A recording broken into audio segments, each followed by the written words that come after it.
Okay, if you're watching this video, then that means that you have completed sections 9.1 through 9.5 in your textbook and on Blackboard, and you are ready to tackle 9.6, which is checks and balances. Since this is the first time you are actually submitting an assignment for us, I wanted to just give you a quick tutorial as to how to go about doing that.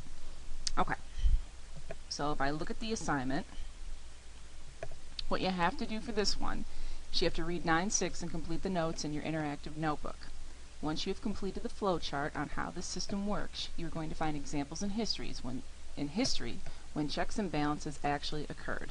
You must explain the example and why it is a sample of checks and balances. Remember to follow Mr. Locricchio's tips for internet searches. And in order to receive full credit for this assignment, you must do the following. You need to have an introductory sentence. You have to talk about the event that showed evidence of checks and balances. Explain why that event used checks and balances. Discuss which branches were involved, example, like if the legislative branch checked the executive branch. And it has to be at least 5 to 7 sentences. Okay, now you're probably wondering, how might I go about doing that? Well, you're probably going to want to go on Google to find the information. So if I go, click on this tab here, go to Google, and I might type in examples of checks and balances in history. Okay, and it'll pull me up to this this site right here. And if I click on this one, I know that if I scroll down to the bottom, I kind of cheated. I already looked at this site. But if you look here, it gives you different examples of when checks and balances actually did occur in history. Now, this might actually require you to do a little bit more digging. So let's say I choose, in 1987, President Ronald Reagan appointed Judge Robert Bork to the Supreme Court, and his nomination was defeated. You might want to do a little digging on that to find out why it was defeated. And then you're also going to need to figure out who actually was a part of that. Like, was it the legislative branch checking the executive branch? What was going on there? Okay, and you're also going to want to cite your sources too.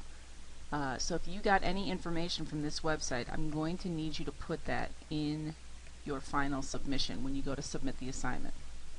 Okay, so now that I'm here, you have a choice. You can either write your submission right there, or you can attach a file. If you attach a file, it's going to be a Word document. It really doesn't matter to me. This will probably be used more if you are, let's say, attaching a PowerPoint presentation, or maybe an audio file, or a video file. Okay, so if I go to Write Submission, and if I start typing,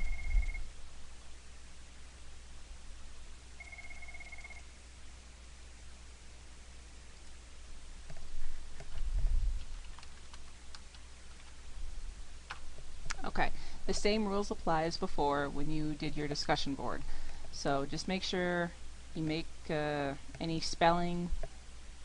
See, there are no spelling errors, so that's good. And when you're ready, you just go on ahead and hit submit. Okay, so what that means is that this is going to be out of 10 points, and then when you actually submit it to me, I will go ahead and grade it, and then you'll be able to see your score. And that'll be later, and I'll show you how to check that out in another video. So if you have any questions, just make sure you ask either myself or Mr. Locricchio, or watch the video again.